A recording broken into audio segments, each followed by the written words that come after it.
Mari kita kembali melanjutkan topik podcast untuk minggu ini. Dalam 2 Korintus 4 ayat 13 mengatakan, kami memiliki roh iman yang sama. Menurut apa yang tertulis, aku percaya, oleh sebab itu aku berkata-kata. Kami juga percaya, mempercayai, mempunyai iman. Dan oleh sebab itu kami berkata-kata, atau disebut juga confess. Nampaknya ayat ini menekankan pentingnya berkata-kata dengan iman yang adalah pengakuan iman.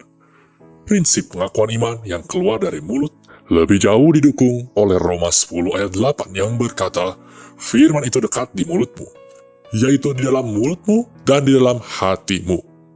Itulah firman iman yang kita proklamasikan. Sekarang perhatikan ini, Wahyu 12 ayat 11. Mereka mengalahkannya dengan darah anak domba dan dengan perkataan kesaksian mereka. Ayat penting ini mengacu pada kekalahan setan oleh orang-orang kudus atau orang-orang percaya. Ada dua kata penting yang harus diperhatikan di dalam ayat ini. Pertama adalah perkataan, dan kedua adalah kesaksian. Di dalam kalimat perkataan, kesaksian mereka. Kata perkataan dalam Perjanjian Baru Yunani sama dengan kata logos dalam bahasa Yunani. Menurut Kamus Vine's Expository Dictionary, kata ini mempunyai arti yang bermacam-macam. Semua berpusat pada sesuatu yang diucapkan mulut. Tapi arti yang paling menonjol adalah sesuatu yang diucapkan atau kata yang diucapkan mulut. Kata kesaksian dalam Perjanjian Baru Yunani sama dengan kata marturia dan berarti bukti yang diberikan atau laporan, sebuah kesaksian atau kesaksian. Sekarang ikutilah hal di bawah ini karena mereka mendemonstrasikan pentingnya pengakuan iman. Kata-kata yang diungkapkan oleh pengakuan iman kita seperti halnya kata-kata yang telah dipilih oleh Roh Kudus saat ia mendiktekan Alkitab ke dalam pikiran para rasul. Bersama dengan darah Yesus mampu mengalahkan setan. Karena perkataan kita adalah sesuatu yang diucapkan, yaitu pengakuan dari mulut sebagai bukti yang kita diberikan. Bukti yang kita diberikan ini adalah apa yang kita percayai dan kita ketahui pasti terjadi. Laporan kita atau kesaksian kita. Hal ini bukan hanya kesaksian tentang bagaimana kita menjadi Kristen, namun juga kesaksian-kesaksian dari apa yang kita percayai dengan iman dan semua yang kita percayai dengan iman. Apa yang kita percayai dengan iman adalah apa yang kita akui dengan mulut kita.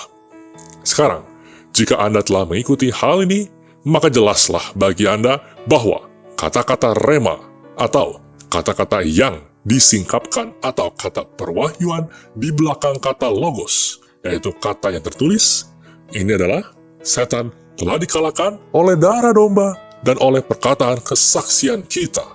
Pengakuan iman kita adalah perkataan kesaksian kita. Amsal 18 ayat 21 berkata, lidah mempunyai kuasa kehidupan atau kematian, dan siapa yang mengemakannya akan memakan buahnya. Perhatikanlah ucapan Anda. Perhatikan apa yang Anda akui dengan lidahmu, yang keluar dari mulutmu. Ini adalah perwahyuan ilahi. Kita melihat bahwa kata-kata negatif dan kepercayaan-kepercayaan yang terekspresi dengan lidah dapat merusak kita. Karena itu, kita harus memperhatikan ucapan-ucapan kita kepada orang lain, dan ucapan-ucapan mengenai diri kita sendiri, atau perkataan negatif kita akan membatalkan doa yang positif. Markus pasal 4 mempersamakan firman Allah dengan benih. Saat ditanam ke dalam hati, akan berakar dan menghasilkan buah-buah di dalam kita, sehingga akan mentransformasikan kita ke dalam gambar dan keserupaan dengan Kristus. Mengapa? Karena Yesus adalah firman. Firman-Nya, Alkitab mengandung keserupaan, kepribadian, dan kekudusannya. Benih itu mengandung semua keberadaannya, semua yang ada di dalam pohon mustard, ada di dalam benihnya. Demikian juga dengan firman Allah, dan juga dengan perkataan kita sendiri.